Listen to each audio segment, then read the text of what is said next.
Now, a damning new report says universities are failing to protect gender-critical academics from harassment. Now, this review has warned that a chilling effect has been created where even discussing biological sex can lead to bullying and career damage, with free speech and academic freedom under sustained attack. So we've got the Executive Director of Sex Matters, Maya Forstater, to talk to now about that. Maya, good morning to you. Maya, Maya, just explain to people why this is important, why this is threatening, why you think the public should be worried about this. This is not a university-only problem.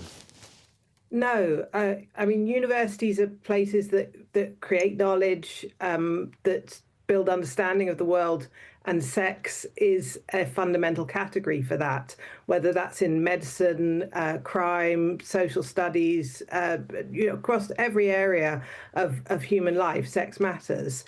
And what this report shows is that when academics simply want to collect data related to sex, male and female, or use the categories male and female, they're accused of erasing trans people, and that's seen as being an act of violence, and then that apparent act of academic violence is used as justification for harassment, threats, which close down individual research projects, events, publications, but also the whole culture of universities. Maya, are you in trouble over this? And if so, what? Just explain to people what happened to you.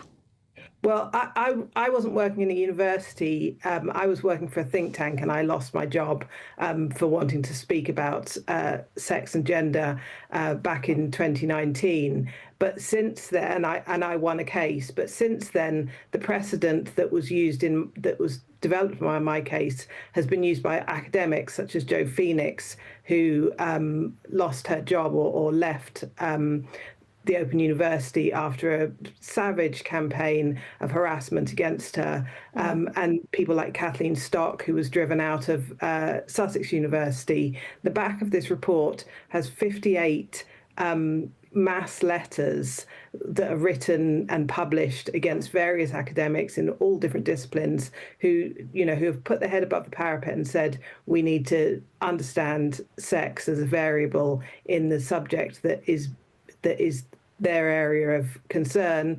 And they've had hundreds of their colleagues writing letters accusing them of violence, of being fascists, of being on the far right. And that closes down academic research for hundreds of other people who don't have the courage to put their head above the parapet. And Maya, what did you experience when you were vocal on your stance when it came to gender-critical ideas and women's rights? Were you a victim of harassment or bullying in your workplace? Yes, I mean, there were a couple of complaints about me because I'd put something on Twitter about the government's consultation on sex and gender and reform of the Gender Recognition Act.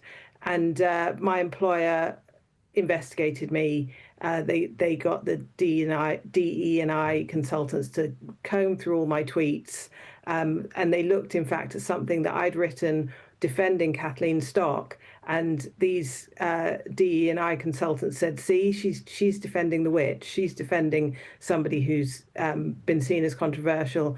Therefore, what she's saying is unacceptable.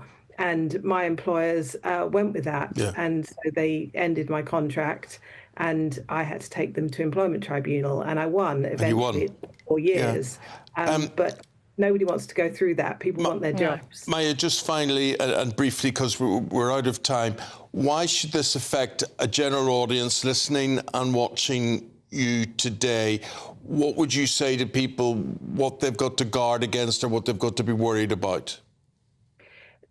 Universities are training the doctors of tomorrow, and if doctors don't know what sex is, if doctors are afraid of saying that it's wrong to give puberty blockers to underage children, then they won't protect us. What happens in universities matters for what happens outside. Thank you very much indeed for explaining all of that and for appearing on the programme this morning. Appreciate your time. Thank you. Thank you very much.